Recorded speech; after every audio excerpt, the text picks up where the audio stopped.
Hello, everybody. Welcome to the Writing Community Chat Show. It is November already. I can't believe it. It is definitely reflected in the weather outside because in the UK recently it's become very cold very quickly. But it's a great month for indie authors, which we love on the Writing Community Chat Show, of course. If you don't know, my name is Chris and I'm the host of the show. And indie authors, this is kind of platform for them. So being November and NaNoWriMo, for example, happens in November. Which is something I've done and I'm a big supporter of. So if you guys are doing NaNoWriMo, please let me know in the chat. And we will try to support you along the month of November by giving you shows like today and leading into next week, of course, with people from the Novelry who are masters in their craft and can give us a lot of tips and advice on how to deal with things like blurbs and pitches, which is very crucial for you guys. Also, do me a favor. If you can like and subscribe on this channel would be fantastic. Put a tweet out in the week. There's only 70% of the viewers were not subscribed to the channel, which is kind of crazy, but thank you for the viewers nonetheless. So it's going to be a great show. Hopefully we can drag a lot of tips out of that and leading into the rest of November as well. So let me get and introduce on tonight's guest, because if you've seen who is on tonight, you will know already, possibly know about this person, you might not. So tonight's guest, she has... Let me find this, sorry. The author of Hold Back the Start and The Light Between Us is currently being, Hold Back the Start, sorry, is currently being adapted for film by the producers of Arrival and Stranger Things. It's been described as an edge-of-your-seat tale by Vogue, which is fantastic. She's also has a very impressive CV, having worked in film and television for over 13 years and has worked for the BBC, UKTV, Channel 4, Paramount Pictures and Warner Brothers, but she also helps writers a lot with what her current role is with the Novelry, and she does this as a tutor. So it's going to be a fantastic insight to someone who's worked in that side of the world and an author herself and who helps authors.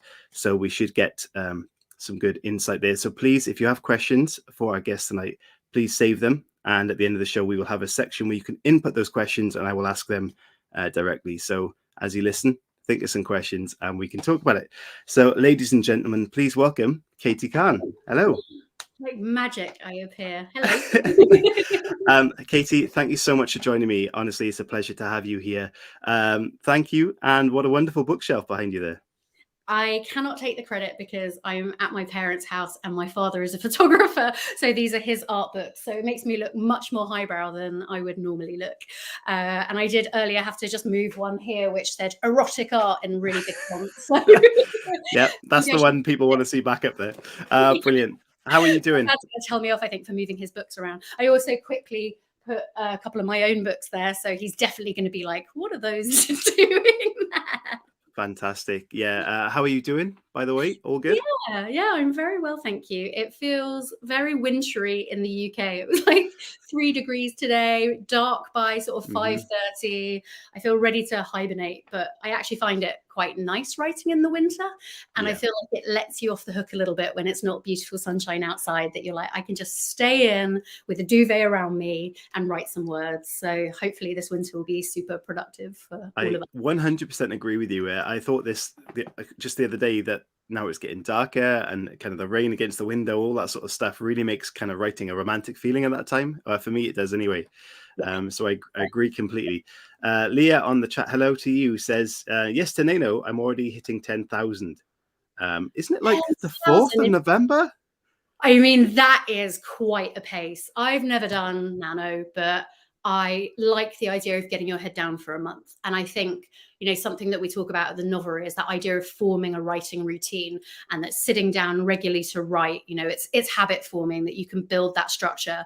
For me, though, the word count would absolutely terrify me. I'm much more slow and steady. You know, if I'm having a good day of writing, I'm probably writing about 700 to 1,000 words. So the idea of doing 50,000 in a month is eye-watering, I think. Well, I agree, and I did my second novel on Nano or Nano, whichever way it goes. And towards the end, I did feel myself that pressure getting a bit too much in the time sort of scale of things. So initially, it was fantastic, but towards the end, for me, it just kind of didn't work out. But there's a lot of people. She says, actually, Leah, I'm actually shooting for 100K in a month. That's impressive. That is incredible. I hope you've done some planning, or maybe you're a pantser, and that's totally fine. But I think for me to write that quickly, I would have to really know the guardrails of where my story's going. At the very least, the beginning, the middle, of the end, and all the key scenes along the way. Yeah, I'm a pantsed all the way, so that would be a surprise for me too. So let's get part one of the show underway, and this is called The Road to Writing, where we'll find out about how you have arrived at where you are right now, and I'll ask you those questions straight after this video.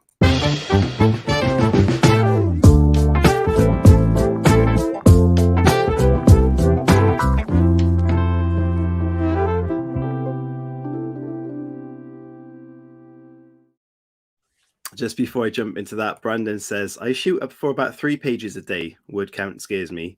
Anya says, pages are good measures too. I agree. Yeah, I think that's really good. I tend to think more in scenes now, where I think, how much of the story do I want to try and get written today? And if I can get to the end of a scene or to a key moment, and then what I do is I leave at least a sentence for tomorrow me, so that when I get there, I'm like, oh yeah, that's exactly how I was going to start. That's where I was up to. And I don't have to then do that thing of going back over everything that I've already written and then getting very downhearted because it's not as good as I remember. That's amazing. It's definitely a good thing to finish on a high as well, to want to go back to that work. So a good tip there. Katie, people who don't know you or know where you've come from, obviously this is something we like to do on the WCCS, is kind of find the backstory. So without, I mentioned quite a lot of things in the intro to this. So you've obviously had a very vast career and done a lot of things. So in a kind of story structure that you'd like to tell your story, where did writing kind of become something in your life? And obviously working in media has been there for 13 years plus. So how did that all start out for you? Yeah, I think, okay, in the story structure, I like, once upon a time, there was a very, very bad PA at the BBC, me, who was very bad at booking meeting rooms and not very good at getting to work on time. And I started writing a secret blog because I found, for me, being a PA in a very admin-heavy role didn't suit my personality, and I was desperately looking for that creative output. That was probably around 2008.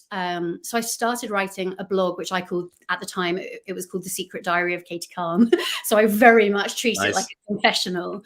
I then changed it to be called something like Awkward Situations for Girls, because it turns out that when I write a diary, it just turns into all the embarrassing things that I do. And, you know, that was very much me in my 20s, going on dates with boys and falling over in front of them, and then writing about it to try and get back the embarrassment, to claw back some of the control. So very rom-com-y, I would say. And I think it was just a little bit ahead of the curve, a little bit, you know, just before everyone had a blog. So I was lucky in that it did find an audience.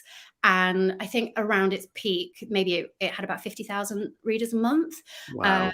Which was very unnerving, because I started going for jobs at other companies, trying to, you know, move away from being a PA into being a digital writer.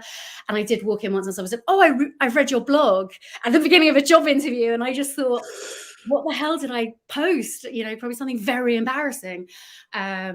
But through that, I was approached by a couple of literary agents, and I actually went in and I met with an agent at Curtis Brown, who said, you know, we love your blog. Would you like to write it as a novel? And I thought, you know what, I really do want to write a novel, but I'm not sure I want to write that novel. Yeah. And I think I said to her, I was like, well, I've kind of got this idea for about a couple falling in space. And I just saw her look at me like, what? That's not falling over dating in London.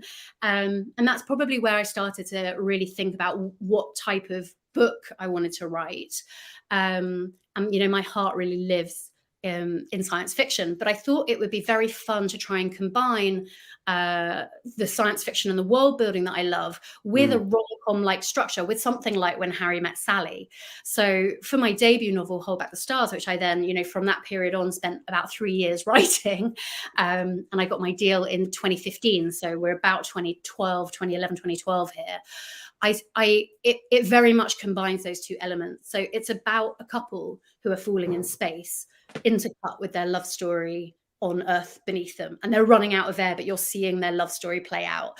So it kind of combined the two things I love.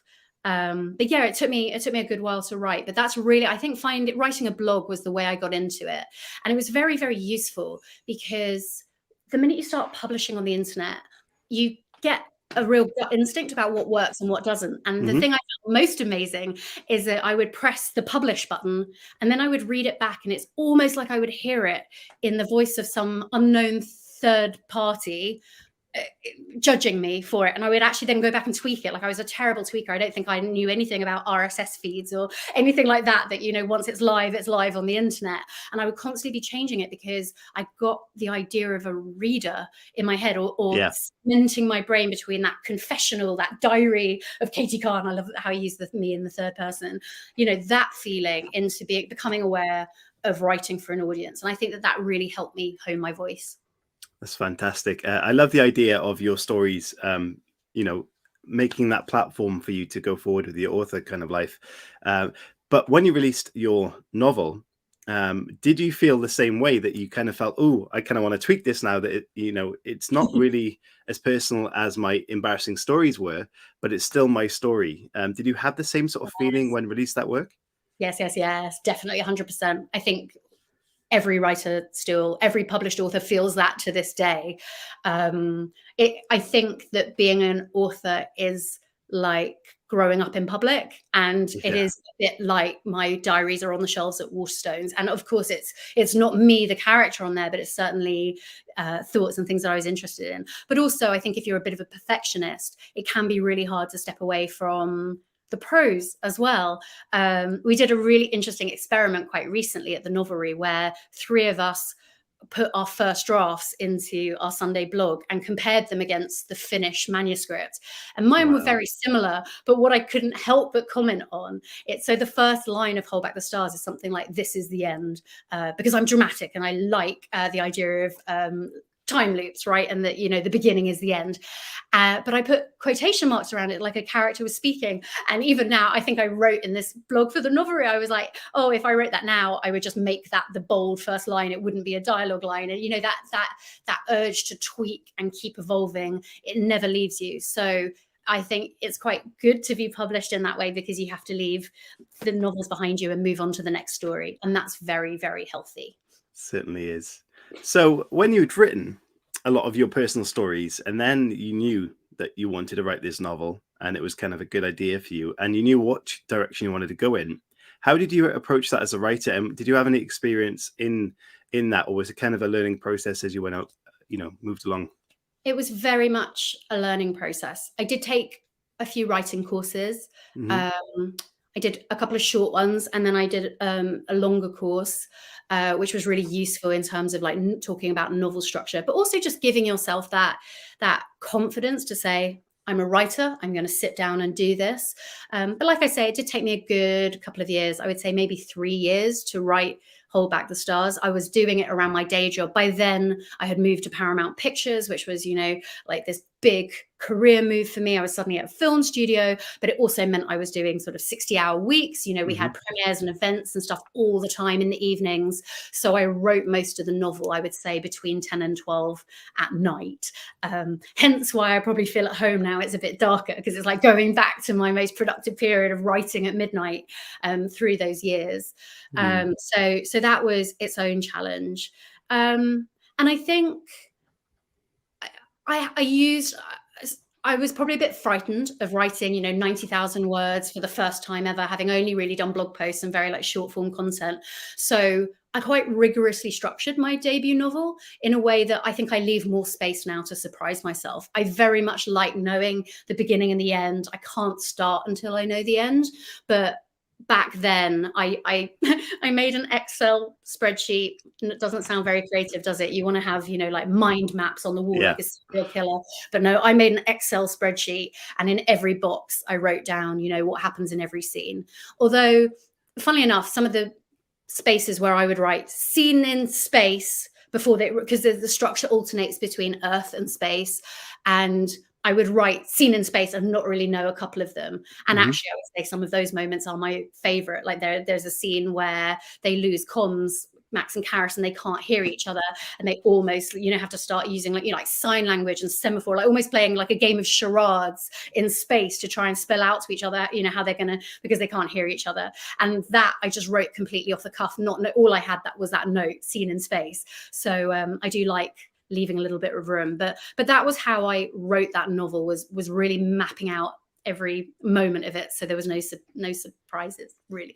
Yeah, it kind of sounds like for me, who is like mentioned a pantster, to structure it in that way. I would almost say, is it like a reflection of working in the film industry? Because it's almost screenwriting in my mind to how direct you were put in those sort of sections. Yeah, Do you think that was an influence for you at all? I do. And I think as well, I used to drive home from work, quite late in the evening.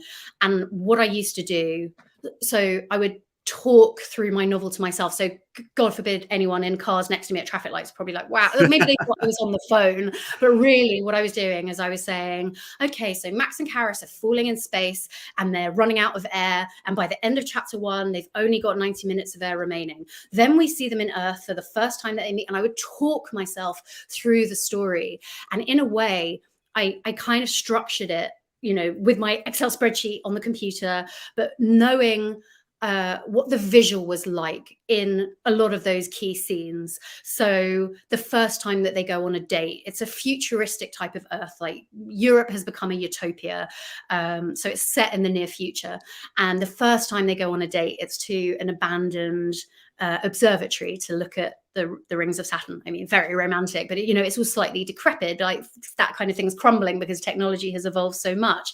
And I very much had that idea of, the dome roof, the telescope, him coming up behind her, and very romantic. And so for me, I think that is a very visual, quite cinematic technique to think of your story in terms of, I was pitching it to myself, talking in the car on the way home. So that structure really started to fall into, like, lock into place.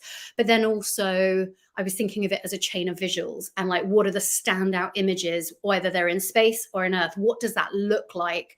And so I'm not really that surprised when people say that my work is quite cinematic, because I'm almost, doing establishing shots or I'm lighting a scene. So it makes sense to me that that's where my film and TV background comes into play with me as a novelist.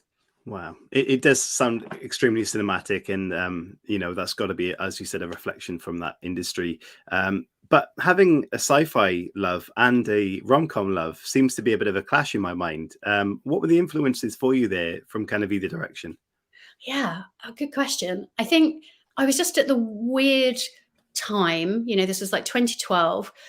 Chris Hadfield hadn't yet sung Space Oddity on the ISS. NASA weren't really on social media back then. So space was a little bit out of fashion. There hadn't been that big boom of science fiction space films that, we've had in recent years. And so for me, it actually came, I came up with the idea of a couple falling in space, talking about their relationship. I think I was having a nap in my parents' house, actually in their attic. And I came around, I was like, oh, that's a good idea for a novel. But I knew that wasn't enough to sustain an entire novel. And for a while I thought, are they treading water perhaps, because it's that idea of being in an intense situation with the person that you love, talking about how you got there, as opposed to it really necessarily being space. Because I like watching the ISS pass overhead. My parents live on a hill, so I could see it all the time out my attic window. I thought, yeah, it really has to be. And like I say, I really love that kind of quite witty, fast-moving dialogue, very Nora Ephron, When Harry Met Sally. I think, I went on holiday around that time when everyone around the pool was reading One Day by David Nichols. And I remember just watching women get to that moment in the book and just sob by the swimming pool. And I thought that would be really fun to write, but in space. Yeah.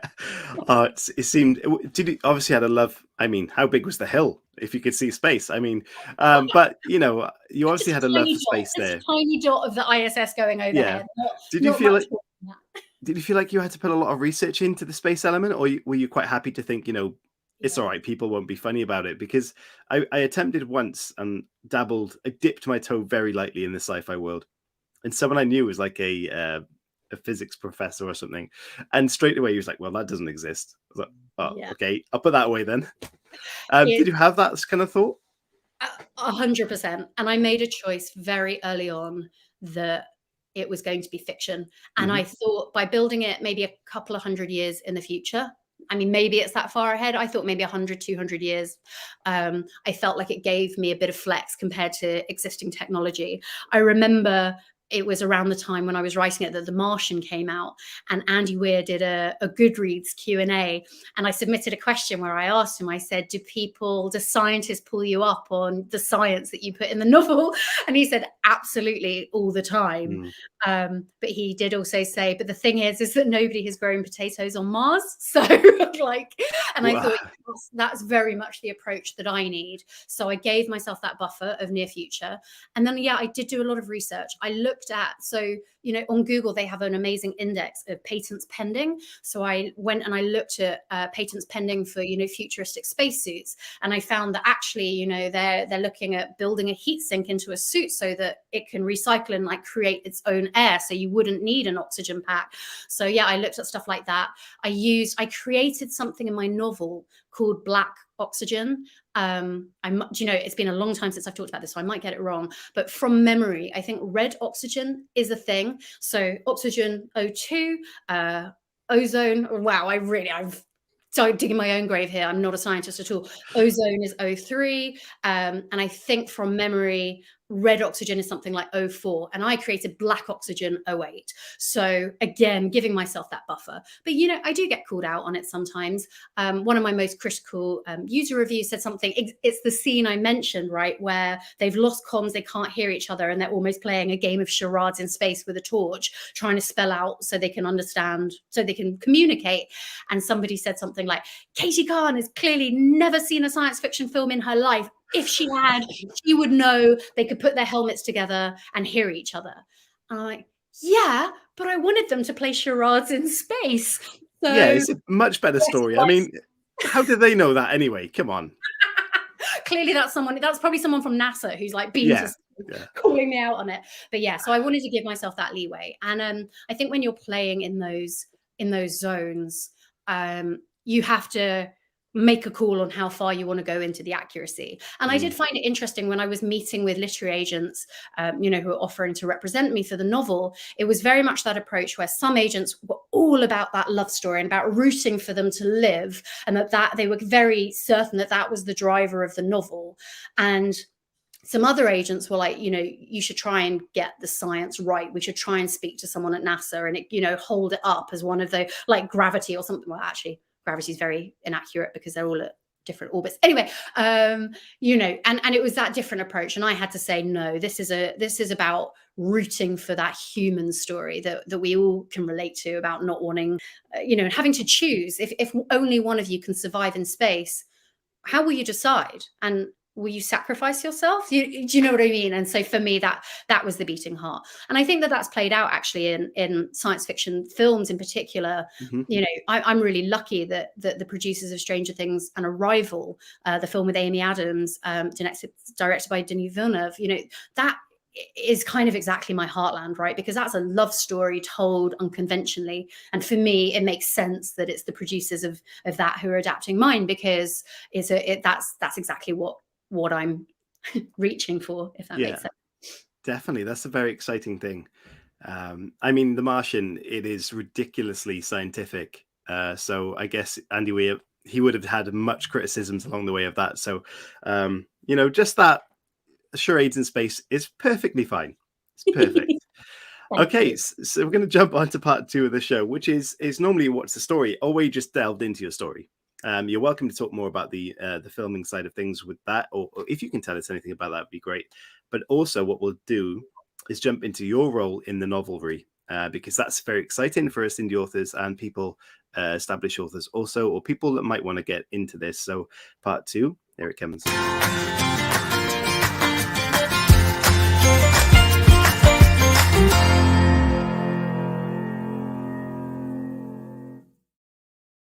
So can we delve a bit more into the whole optioning or not?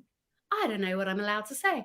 I love it how everyone every author who ever gets a book option is usually really cagey about it, because there's often, you know, non-disclosure agreements. I've been really lucky actually from the moment that I met with the producers. You know, they read the book the day it went out on submission back in 2015, and were, among the first emails that we received. And then, they were very proactive about chasing that up. I've been really lucky that a lot of stuff has been public about that. So I can, probably a little bit more able to speak about it. But, yeah, it's actively in development. They're working with the director, Justin Baldoni, who he directed a YA love story called 5 Feet Apart.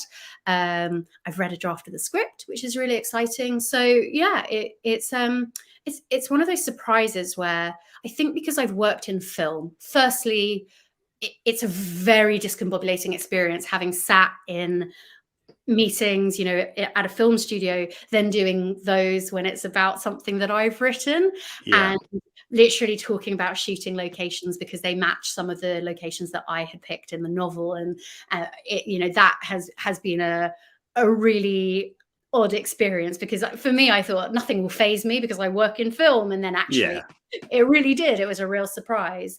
But I think I also was very real about, and I still am, it takes so much to get a green light in Hollywood to actually go into production. And so I made a decision that I would just enjoy the ride. However far it takes me, I'll enjoy the ride. And every time, the project evolves and like somebody else comes on board, and, Lionsgate announced it a year or so ago, maybe just at the beginning of the pandemic. So goodness knows when that was, like March 2020. And every time that I think the project's probably dead now, it comes back to life. And for me, that's really, really thrilling and exciting. And I just I just keep going, see how far this train goes, Well, congratulations. And is there a Katie cameo coming in this? Do we know? No, but now you've said that, I would have You should to be. Come on. insist. You can surely edge your way into that. Maybe I'll just be like a meteorite streaking through the background or something like that, dressed in fairy lights. No, let's the budget can cover a bit more than fairy lights. You can make this start the film, A House on a Hill, seeing the blip go past, and you could have a little torch doing that. Perfect. That's me. There you go. Sorted. Yeah. Would you have, is there any talk of casting, and do you have in your mind who would be a good cast? Oh, you know what? There is lots of talk of casting, and I find it's actually better. I think when you're a novelist, I think there's two different ways of approaching. I know some people who make mood boards for their novel where they absolutely imagine the actor or the actress, and it kind of becomes that person for them. I can't really do that. For me, my characters kind of sit a bit like nebulous in the front of my brain, but I actually find it really hard to even manifest them, to the point where I think it was my American publisher who said, do you realize that you don't actually describe what they look like anywhere in the book? Please, can you add some description? And I was like, oh, all right. So I'm like, okay, Karis has long dark hair and green eyes or something like that. And that's about the level of description that you get, because that, for me, that's not really how I visualize characters. They stay this slightly unformed in front of my face, if that makes sense. It's also a great thing, especially when you focus on two characters, for the reader to really manifest that into their own thoughts anyway. I would have thought. Yeah, at the Novelry, we talk about that, about the idea of the character being perhaps an avatar for the reader. And it's that idea of writing immersive fiction, that walk in my shoes feeling. And I think there are two quite good shortcuts there for that immersive walk in my shoes type of style of writing, where perhaps you either write in first person and you keep those descriptions to a minimum. So it's very much, like I walk into a room and the reader's like right there with the character. And I think writing in the present tense also brings that immediacy. And those two things together, often for very immersive commercial fiction, it's one of those techniques or it's both of those techniques. But yeah, I think that's also very true in young adult fiction. And, my biggest readership is young women.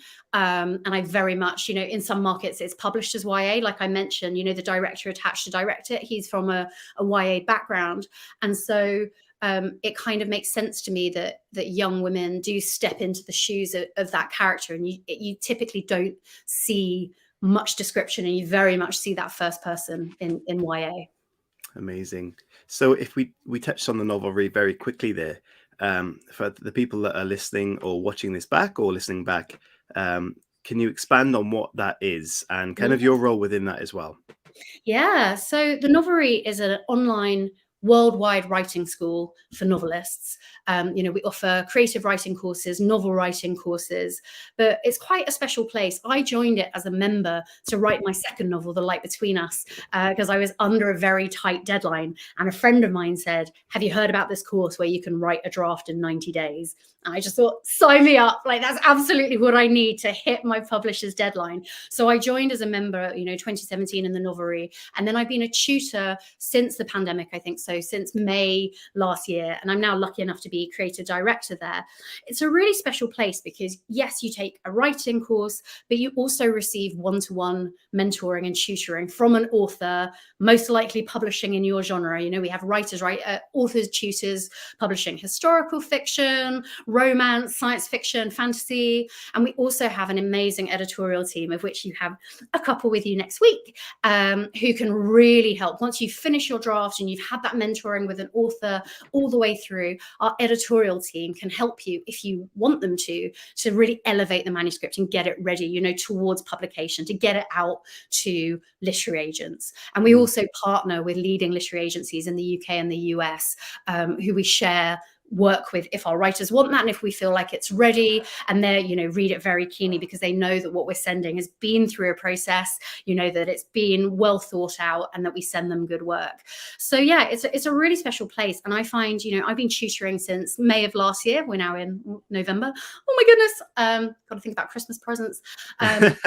It's just the greatest privilege of my life. You know, when I first started, I didn't really know what to expect, but we sit down on these Zoom calls and talk about the writer's story, and we'll dig into, you know, what's original about the idea. And I'll be like, you know, this maybe feels a little bit generic. Maybe this is a trope and we've seen this in the genre before, but this part, like, that's really cool. Like, have you thought, like, lean into that? What have you got there? Like, what are you thinking? And I think that, you know, really what publishers are looking for in particular, it's good storytelling, right? It's not so much, yes, beautiful prose is important, but you can do a lot of work being able to sit down and talk about with someone regularly who knows your story and loves it as much as you do. And I tend to get very overexcited. You can tell I get a big adrenaline rush when I'm chatting with someone. I get very overexcited, and it is a real great privilege. And when we have that, like, epiphany or that eureka moment where we solve a story problem, you know, or we nail a pitch together, it's so exciting. But likewise, you know, sometimes writers come to me and they'll say, I've not written for a month or 3 months, I'm falling behind, I'm getting really worried, like blah, blah, blah. And we just find the way back. And that's, you know, that's just as important, because writing has to be fun. Like, why do we put ourselves through this if you're not enjoying it? And I think that that's another thing, that sometimes people come to a writing course with a novel that they think they should write, or that they think might get published.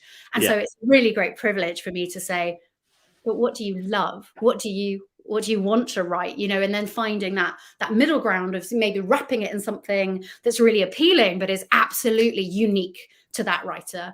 I absolutely love it. It's such a special place. It sounds fantastic. And what I love about it is writing can sometimes get really kind of lonely, especially for a lot of indie authors out there. And you kind of go off your gut, or what you've seen on maybe YouTube, or what people can tell you. And you think you might be doing the right thing, or you're kind of unsure, and you're going there anyway. And you're completely in the dark. And this gives you a sense of direction and a shoulder to lean on. Is that a phrase? Yeah. I don't know.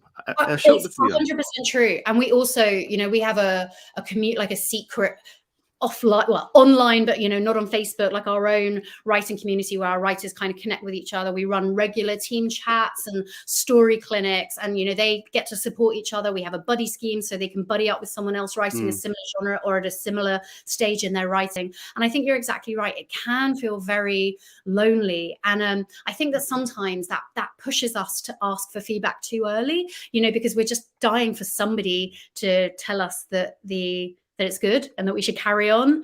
And having that structure of maybe saying, here's a writing course with daily lessons. You can take at your own pace. Here's a writing community that of people who are in a similar boat to you, keeping you company all along the way. And here's a couple of really friendly experts, you know, publishing in the same genre as you to talk about your story with, and then to polish up the manuscript with. I think for me, that's a really, really unique structure. And I'm so glad that I found it in 2017. I honestly don't think I would have hit my publishing deadline for my, you know, for my publisher if I hadn't had that infrastructure. Because also it's a long game writing a novel, isn't it? And so if you say, okay, my deadline's in October and it's January, it's very hard to have that momentum in January and February, right? If you're anything like me, you know, I was very much that person at university, like pulling the all-nighter the day before it's due in, and you can't do that with a novel. So I think, you know, taking a writing course and joining a writing community like that, it gives you that permission to say, I'm going to take this part of myself seriously. And also, you only need to carve out a little bit of time per day to write a novel within a year. And that's pretty amazing too. It is amazing. For the ones that are interested, I will leave a link to this in the description of the video and also the podcast. So if you do want to check it out, please do so. Lopi in the chat, hello to you, says, I'm currently enrolled with a Novelry and I've been surprised with how much help it's been. I definitely recommend it to any writer. And that just obviously shows the engagement there and the feedback that you're having. It does sound fantastic. So with that in mind, you mentioned Lizzy and Tash, two of your editors, are coming on next week to discuss a few things, talk about a bit more in depth the editing processes, or perhaps you know, how to do a few things a bit more in streamline with what you mentioned about how would you pitch a book and kind of the tips there. In the description of this video right now is a link to a Google form you can fill in if you have a blurb or a pitch. Is there a big difference in reviewing the blurb or a pitch, or are they kind of the same thing? I think it's pretty much the same thing. But I think, you know, when you really focus on a pitch, my agent, Juliet Mushin, she has a really lovely formula for this where she says, you know, it's a character in a setting with a conflict. And that's a really, really great shortcut to a good pitch. Okay. So if you have a blurb stroke pitch ready, fill in that Google form and submit it, because next week we will go through a couple of them live on the show with Tash and Lizzy and myself and give you feedback live. Leah says, I'm writing that down. Good quote, good quote. Reference that. Yeah, so you can send those pitches in and we will go through it and give you feedback live. And everyone that's watching that may submit, you might not get it seen. It depends on how many submissions we have. But the good thing about it is everyone can learn from each other as well. And that is kind of similar to Katie's community that they've got there. It's all about experience and exposure to people's work for positive reasons and potentially constructive reasons as well. So it's great that if you do that, you can share your work with us. So then we can help improve everybody's writing along the way. Sounds great. And if you don't mind, I'll just big up Lizzy and Tash. They are just the most brilliant editors. You know, they both joined the Novelry from Penguin Random House. So they've got big 5 publishing experience, and they just have this absolute ability to put their finger on the thing that you might know secretly in your story needs work, but you kind of hope that people don't notice. So they are phenomenal for that. And I'm sure they're going to have absolutely tons of tips and tricks and really good insight for your viewers. Yeah. Lopi again says, absolutely submitted my pitch and I can't wait to hear why all of it is wrong. Don't think that way. I'm sure it'll be fine. And if it's not, we work on it together and everyone can help. So have you got any tips potentially that, you know, someone who thinks they might want to submit to that we could help improve that pitch? Yeah. All right. So I've given my agent's formula, which works really, really, really well. I think that the main thing is about like thinking about why should a reader care, right? What is unique about this character in this time, in this place? But really it's about getting that conflict in. And, you know, conflict really does drive Western storytelling, right? And it's not something that's unique to thriller or suspense or crime novels. You know, every novel needs a question that the reader wants to know the answer to keep them reading. So I think if you can get that across in a brief premise, it doesn't even have to be phrased as a question. You can try that. It's a pretty good shorthand. Can you turn your premise of your novel into a question and see if that works, and then sort of retrofit it back? With my novel, Hold Back the Stars, the question, Max and Karis, a couple is falling in space with only 90 minutes of air remaining, intercut with their love story on Earth. So with 90 minutes of air remaining, absolutely sets up that question, like, what are they going to do? How are they going to get out of this? Are they going to survive? And then throughout the novel, it starts to become, well, which of them might survive, and how is that going to play out with that ticking clock? So that's the conflict in my novel, and you get that in the pitch with only 90 minutes of air remaining. I think, so yeah, get the conflict in. I think if you can find a little bit of a paradox is always quite an exciting thing. It's that idea of, characters who are on the brink of death find the will to live, right? Mm-hmm. It's that idea of paradox. That's a very overly dramatic example, but we see that again and again in the uplit genre, that a character who's very down on their luck, who've lost all reasons for why they might want to live and, be a happy member of society, they find that by the end of the novel. But there is often a paradox there at its core. So I think if you've got that, that's always a lovely thing. Not every novel does, but that would be another tip, I think, for me on pitching your book. Look at all these people. Amazing. Paradoxes are fun. And she says also, like Ilya, I'll see about submitting when my story's still a work in progress, but I think that's fine. It's the experience of learning whether it's out there ready or it's not ready. It's all experience for us all. Yeah, and you know what? This is such a great forum for that kind of work in progress work, because this is like a super friendly, supportive atmosphere. Our editors are absolutely the most approachable people. You, Chris, are a superstar in, like the writing community of nurturing that environment. I think, try out stuff here, get that feedback, because this isn't a competition. You're not going to be judged for it. It's only beneficial to you. So it should be super fun. Amazing. Right, guys, we got like 15 minutes left. So what I want you to do that are watching this now, all the questions that you had building up throughout this interview, send them our way in the chat, whether it's for Katie herself, for me, myself, or for both of us as a duo. Could be anything related, really, as long within reason. Send those in and we will answer them very shortly. But before I let you do that, I'm going to ask you some random questions myself, Katie. And the first one is, what is the one person you would most like to go on an adventure with? And that can be a real person or a fictional person. Who would I like to go on an adventure? But you see, I've got one of those like what if brains. So suddenly I'm like, an adventure now or in the future? Am I in this world or am I on another planet? And then it starts to explode into. Well, as you're a sci-fi lover, you're trapped in space with one person. Then what one person are you trapped in space with? Right, I am trapped in space with someone who's had a lot of training, like Chris Hadfield, right? And we know that he can also craft a good story. I think his novel, is it The Apollo Murders, was a Sunday Times bestseller last week or something. So he can tell me a good story, he can sing me a David Bowie song, and he knows how to survive in space. So that's my pick. Chris Hadfield, Commander Chris Hadfield. I want to be trapped in space with him. I think I shouldn't have asked you that, because that's too much of a perfect answer. Dear me. Okay, there's some questions coming in. Okay, what are you most like? Oh my goodness, I can't speak anymore. What are you most looking forward to lately? Oh, what am I looking forward to? What am I looking forward to? I'm looking forward to finishing the draft of my novel. I know that's a really writerly answer, but I feel like I'm really deep in the weeds at the moment. I'm 65,000 words into a draft, and it's getting more bonkers as I go, and I'm just in that stage where I almost lose myself a little bit in it before I'm like into that home straight, rolling downhill towards the ending.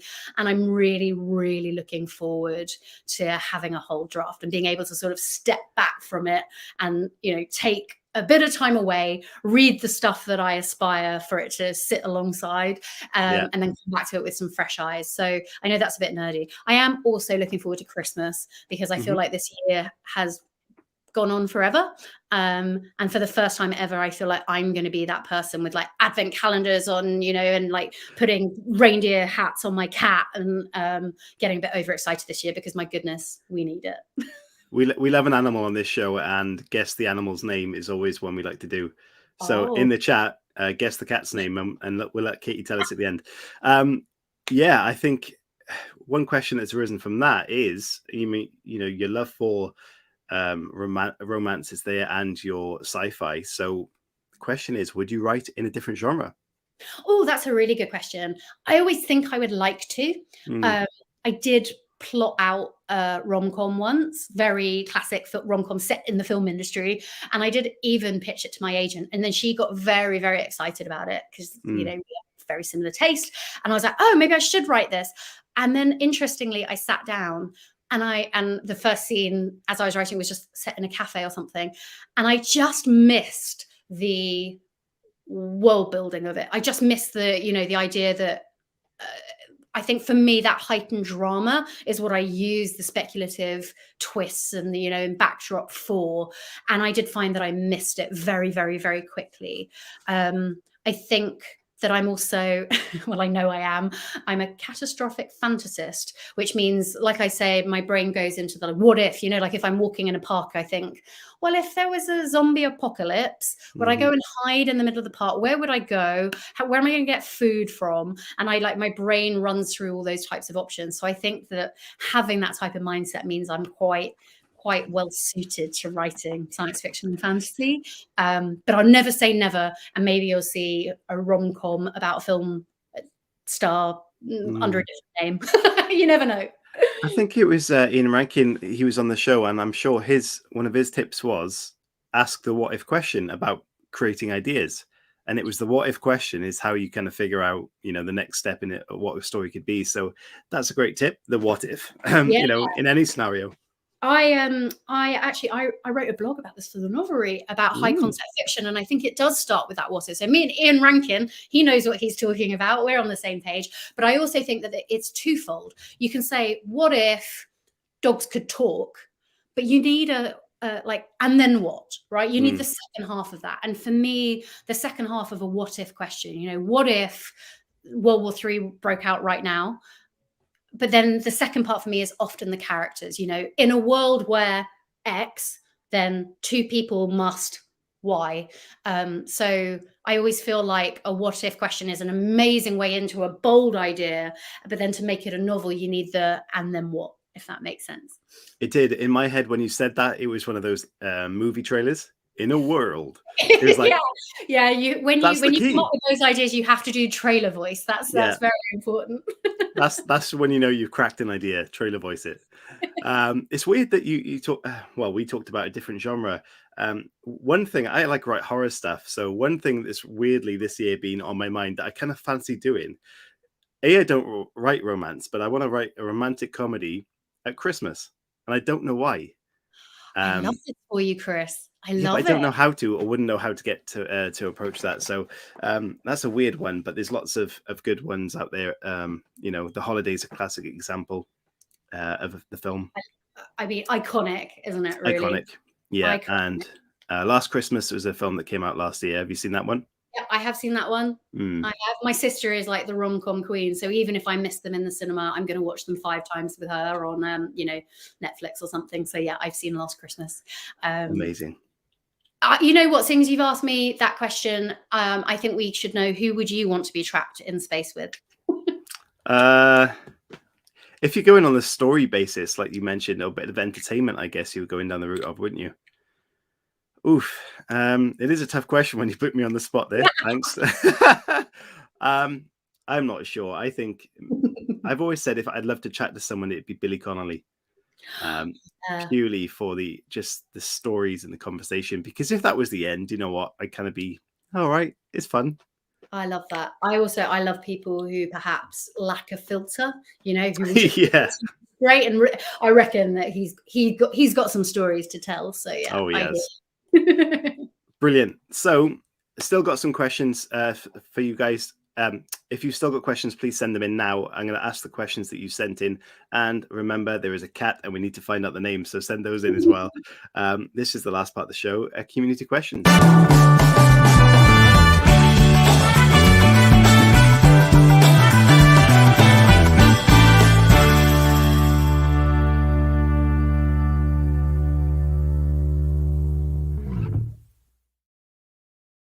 Okay, so thank you for your questions that have come in. Please send more in if you have them. And the first question is to either of us from Lopi. Thank you for all your questions tonight. Did you get into writing your first book knowing you wanted to make a career out of it? Katie, if you want to go first with that. No, I think I just wanted to tell a good story. You know, I'd always done my blog just like a secret little side project for me, where it was like a creative output. And for me, writing a novel was just an extension of that. And so it was more me pushing myself, like, can I do this? And then, but I always took myself seriously. I remember, you know, working in the film industry and saying stuff, and people would say, oh, what are you doing this evening? What are you doing this weekend? And I'd be like, oh, I'm trying to write a novel. I remember it raised eyebrows because I talked about it from the outset. And so if I'd have failed, would I have felt that embarrassment or that pressure? I don't think so, because for me, it was really about the writing. It was like a problem to solve. Can I do this? But I'm very pleased how it's played out. You know, it really has changed my life in ways that I didn't expect. And a big part of that, I think, is also where you become, from the moment you start writing, you become part of a writing community, and you have this amazing network of people that you're exposed to who are all conjuring their own stories. And that's very, very special to me. I'll never take that for granted. What about you, Chris? Absolutely. What you just touched on there, the writing community. I started writing a book randomly of the death of my grandfather. All the things he'd done in his life, I was inspired to do something, and somehow this spewed out of me, the story I wrote. I never really thought of doing it before, and it was really kind of a last minute thing. And so no, I'd never planned on doing it, and I haven't made a career out of it. So that isn't kind of the answer to that. But I kind of fell in love with the process, and now that this has become something as well, and now I'm taking it more seriously. I'm now rewriting my first and second book because I am taking that more seriously, and I want to make it, as you mentioned, if you're a bit of a perfectionist, you want to go back and fix things. I'm currently doing that. So who knows where that might lead, but at the moment it was just done out of pure enjoyment and wanting to achieve something that I hadn't done before. Yeah, absolutely. Cool. So this is a question from Brandon, one of our old questions we used to ask quite often. So to you, Katie, Star Trek or Star Wars? Easy for me. You would think it would be Star Trek because I wrote a utopian novel. So I am obsessed with utopia, but it's always been Star Wars, you know, from the age of, I have an older brother and sister, right? And I was born in the 80s. So I absolutely grew up with all the toys. I'm very much into that kind of hero's journey, space opera, you know, June's out in the cinemas at the moment. It feels like my time. So yeah, I'm a really, really, really big Star Wars fan. But I did work on the Star Trek movies, the J.J. Abrams ones, when I was at Paramount, and I rewatched them quite recently with my younger niece, and she's, you know, studying film at university in her first term, and it was really interesting because she came into it being like, oh, Star Trek, not for me, and then she was actually quite gripped by the storyline. So I really love that idea of a futuristic utopia, because my goodness, do we see enough dystopia ahead of us in fiction.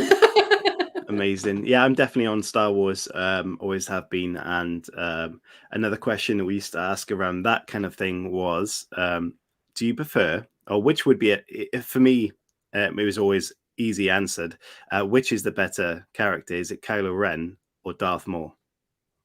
Oh God, that's a really good question. I mean, Darth Maul, what a criminal error they made to kill him off. Unbelievable. ridiculous, probably the best villain you come up with in years. I do like the character of Kylo Ren. I know it's divisive, particularly among older white men, but for me, I actually really like the idea of someone who is quite emotionally volatile and that he almost feels like a teenager. And I think they did get some quite good humor out of that for me, you know, where he's having like a tantrum and then the stormtroopers like literally turn around and walk the other way. Yeah. And so for me, I think that that's interesting. Do I like where that arc went? Oh, you know, perhaps not, but I think certainly that Kylo Ren is a really interesting psychopath. It's tough, isn't it? I mean, Kylo Ren is brilliant in that sense that you mentioned, like a kind of stroppy teenager, but he's battling this good and evil, and you got Darth Maul, who's like the ultimate wicked little character, and he's there 5 minutes. And also, not only that, but John Williams wrote probably one of the best Star Wars themes in years. You know, Phantom.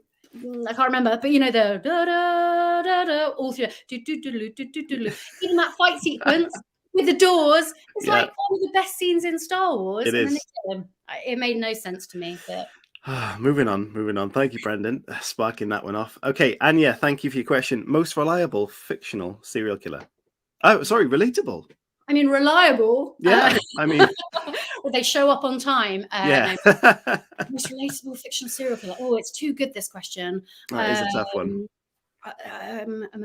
Who do I think is good? I mean, I have just watched season 3 of You on Netflix, and I quite like what they've done there about putting almost like 2 serial killers into suburbia. And that series really spins out of control. You know, I did do that binge watch thing where I watched it all in one weekend, and it almost ends up, you know, this isn't a spoiler, like in like a sort of swinging scene. And I had my hands over my eyes, so I do quite like that. But I think I'm a really big fan of something like Mindhunter, you know, or the David Fincher series. And I find serial killers quite fascinating, but probably real ones, which make it less fun because, of course, there are real victims. Oh, that took a onward turn. Who's your who do you think is the most relatable fictional serial killer? Bring it back. I don't know. I really don't know. It's such a tough question. Relatable. I mean, I'm a nice person. I don't feel like I relate to many serial killers. Yeah, I guess that's the paradox of the question, right? That they're not that relatable because they are serial killers. Yeah. Phantom Menace ? No, it wasn't that. That wasn't the title of the Is it song. Duel of the Fates? No, is that the music I'm thinking of? It's a split decision there, Maul. Two decisions to Maul. Okay. From Liette, top 3 genres that you would like to write in. I mean, you write in 2 already. I do, and that, you know, that's an interesting choice in itself. That idea of writing in 2 genres. I would say I really would like to write a post-apocalyptic novel. Nice.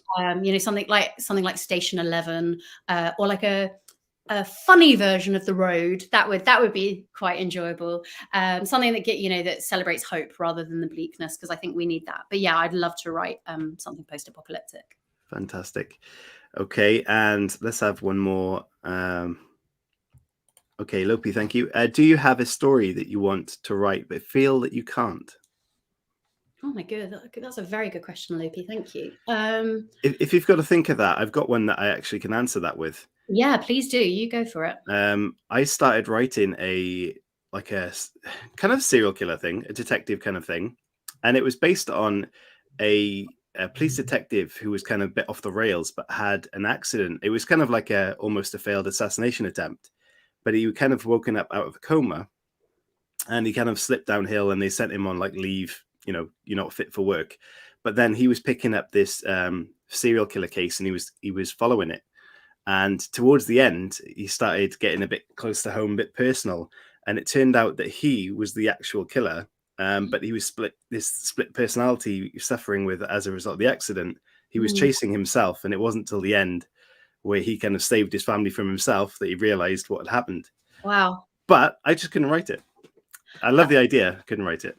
It is a good idea. Mm. I think for me, I did have an idea once, but I'm absolutely not the right person to write it. That I thought that the partition of India would make quite a fascinating allegory and fantasy, but I think that can only be written by people who've lived through it, you know, from those countries, from that culture.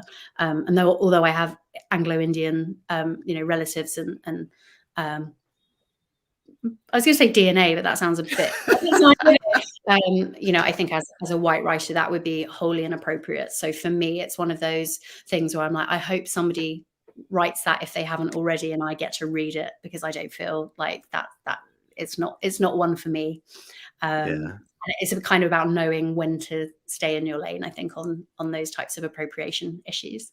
I agree. I think when you said you've got their DNA, kind of sounds like you've stolen their blood samples or something, right. Which is kind of creepy and serial killer-esque.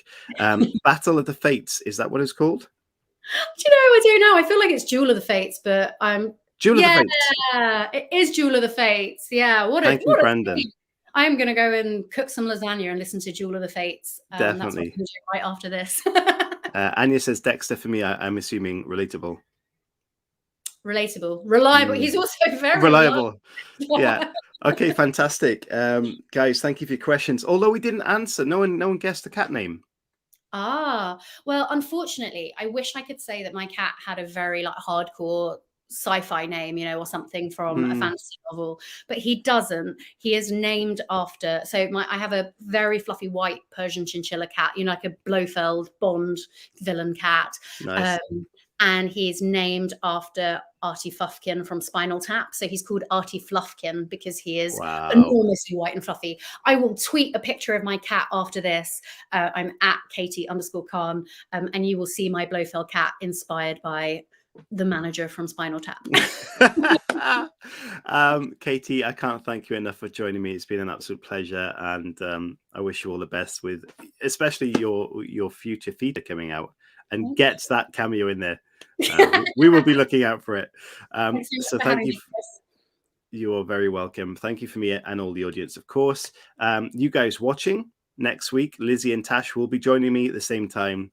And put in the description of this, you can find the Novelry link, which I'll add, but you can also find the pitch submission form. So please do fill that out. And we will see you next week. When we go through your work, that sounds really school-like, not work, just we'll go through your pitches and we'll give you some great advice. RT is a great name, and Brandon says follow. There you go. Fantastic, guys. Thank you so much. Katie, thank you. For me, it's goodbye. Everyone stay safe. We'll see you soon.